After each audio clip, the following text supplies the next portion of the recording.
તમે તમારા છોકરા માટે આટલું વિચારો, તમે કીધું કે હું રિક્ષા ગીરવે મૂકી દઉં, એવું કાંઈ ન કરાય. તમે મોજમાં રહો, ટેન્શન જરાય લ્યો માં.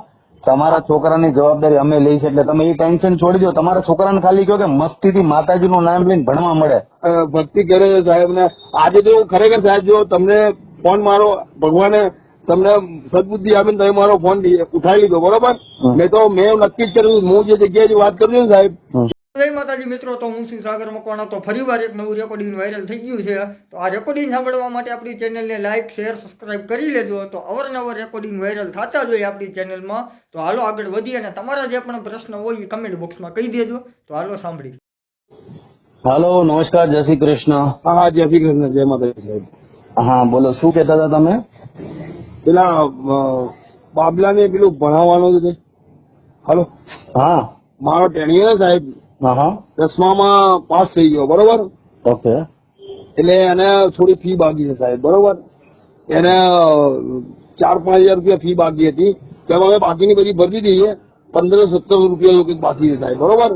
ઓકે. અને એનું એડમિશન છે ને એ સ્કૂલમાં લેવાનું સાહેબ. છોકરો ભણવામાં થોડો હોશિયાર છે મારે, પણ આ દવાખાના બહુ ચાલી ગયા સાહેબ મારા ઘરમાં. ઓકે, એટલે તમારે 10માની ફી ભરવાની છે એમ કે? એ 10માના કઈ વધારે બાકી નહીં સાહેબ, 1500-1700 રૂપિયા જ બાકી છે સાહેબ, બરોબર. ઓકે. અને 11મું ધોરણ એ સ્કૂલમાં અમારે લેવાનું એડમિશન. ઓકે. હવે પેલો છોકરો રોજ જીવ બાળ્યા કરે છે, કઈ એડમિશન નહીં મળે, જગ્યાઓ ભરાઈ ગઈ છે. હવે મેં તો આજે એવું નક્કી કર્યું સાહેબ, તમને ફોન ના કર્યો હતો, તમારી રિક્ષા ગીરવે મૂકી દઉં સાહેબ, સમજ્યા વાત ને? હલો, મારી રિક્ષા સાહેબ બહુ જૂની ગાડી છે, 2007નું મોડેલ છે સાહેબ, બરોબર. હવે ગીરવે લેવા વાળા કેવું હોય સાહેબ, તો કાગળિયા ગાડી બધું ગીરવે લઈ લે તમારી જોડેથી. એ કઈ તમને એમને પૈસા કોઈ આપો નહીં સાહેબ, બરોબર. મેં એવું 13 રૂપિયા આવી યાર, 7-8 હજાર રૂપિયા એનું તો કામ થઈ જાય ને, છોકરાને 5-6 હજાર 2-4 હજાર જે કરજો એનું તો કામ થઈ જાય ને. હવે ગાડી મૂકી દઈએ સાહેબ તો ઘર કઈ રીતે ચલાવવાનું સાહેબ? રોજ 200 રૂપિયા દવાખાનાનો ખર્ચો છે. તમે શું કરો છો? મારા સાહેબ નાઇટીઓ અને ચડ્ડાનો ધંધો હતો. આપડે આ નાઇટીઓ નહીં આવતી, એનો મારે 1.5-2 વર્ષ પહેલા દિલ્હીથી માલ આવતો. અમારા એક પાર્ટનર હતા દરબાર, એ અમારા ભેગા ધંધો કરતા. એટલે બહુ મહેનત કરતા સાહેબ. સવાર 6 વાગે નીકળીએ, રાતે 10 વાગે આવતા હતા. તો ભગવાનની દયાથી રોજ મને 1000-1200 રૂપિયા રોકડા ચોખ્ખા મળી જતા. એમને 700-800 મળી જાય, 700-800 મને મળી જાય. ઘર ચાલતું, દવાખાના, સ્કૂલો બધું ચાલી જતું. મારે કોઈ તકલીફ એવી નથી, બરોબર. પણ હવે કેવું થયું કે એ દરબાર હમણાં લગભગ થોડા ટાઈમથી મરી ગયા, બરોબર, કોરોનામાં. એટલે ધંધો એમના છોકરાઓ કરવાની ના પાડી દીધી કે ભાઈ હવે આશીષભાઈ નહીં કરવો ધંધો, બરોબર. એટલે ધંધો બંધ થઈ ગયો. બીજા નંબરમાં આપડી આખી રેન તૂટી ગઈ સાહેબ. એ પૈસા એ બાપુ જ રોકતા હતા અમારે. તો અત્યારે શું કરો છો તમે? અત્યારે રિક્ષા ચલાવું સાહેબ. ઓકે. અને છોકરાની ફી 10માની આપણે ભરવાની છે કે ના? 10માના થોડાક પૈસા બાકી. અને એની સ્કૂલમાં સાહેબ એડમિશન એ સ્કૂલમાં લેવાનું મારે, જે સ્કૂલમાં ભણે ને સાહેબ. ઓકે. મતલબ 10માની ફી જે તમે બાકી હતી એ તમે નથી ભરી, એટલે તમે 11મામાં એડમિશન નથી લેતા એવું? હું ગયો જ નથી સાહેબ સ્કૂલમાં. ઓકે. એટલે ફી નથી ભરી એટલે નતા ગયા કે પછી પૈસા નથી એટલે નથી ગયા? પૈસા નથી. અને બીજા નંબરમાં સાહેબ જો એ કરવા જો તો ઘરનું થોડી દવાઓનું કામકાજ રખડી પડે એવું છે સાહેબ, સમજ્યા? ના ના, એ કઈ સ્કૂલ છે? સાગર વિદ્યાલય, આપણે નરોડા ગામ છે ને એના લગભગ અમદાવાદમાં સાહેબ. ઓકે. ઓકે. અમદાવાદમાં નરોડામાં ક્યાં? નરોડામાં નોબલ સ્કૂલના સામે સાગર વિદ્યાલય સ્કૂલ છે. સ્કૂલ સારી છે, શિક્ષકો સારા છે સાહેબ, ભણવામાં હોશિયાર સ્કૂલ છે. તો એક કામ કરજો, કાલે એવું હોય ને તો એ સ્કૂલમાં જજો. હા સાહેબ. એ સ્કૂલમાં જઈને મને ફોન કરજો, આ નંબર પર કરજો, કાં તો હું તમારો નંબર સેવ કરી લઉં છું અત્યારે.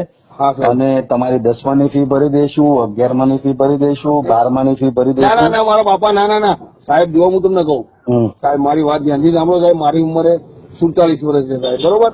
ઓકે. તમે ખરેખર ભગવાન જ છો. આખું અમારા માટે બધું ના કરો. બીજા બધા બહુ માણસો છે સાહેબ. આપણા ભારતના અંદર બહુ ઘણા ગરીબો માણસો છે સાહેબ, બરોબર. મને ખાલી 3 મહિના જ જોયું સપોર્ટ. પછી બીજા ઘણા છે સાહેબ, એને વેચીને કરો કામકાજ. ના ભાઈ, તમે છે ને, જો મારી વાત સાંભળો. કાલે આ ફી તો અમે ભરી દઈશું. કાલે ફોન કરજો, તમારી 11માની ફી ભરી દઈશું. તમારો છોકરો તમે બોલ્યા ને કે ભણવામાં હોશિયાર છે, સાહેબ, બરાબર. તો એ આવા છોકરાઓ ભણશે ને આગળ વધશે ને તો કલ્યાણ આપણું જ થવાનું છે. એટલે તમે એનું ટેન્શન લ્યો માં. તમને માતાજી જયારે પૈસા આપે ને, તમને જયારે માતાજી પૈસા આપે ને તો ત્યારે બીજા એવા જે તમને જેવા લાગે ને કે ભાઈ આને મારે મદદ કરવી છે તો એને તમે મદદ કરી દેજો.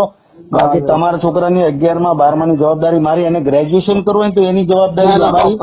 માતાજી આપને આપ્યું છે ને તો વાપરવાનું, ટેન્શન કઈ લેવાનું નહીં. કાલે મને છે ને ફટાફટ ત્યાં ફોન કરજો. હા સાહેબ, મારો ટેણીયો છે ને સાહેબ, હા એ તમારા તો મારા એકના એક જ બાબલો છે સાહેબ, અને એક નાની બેબી છે.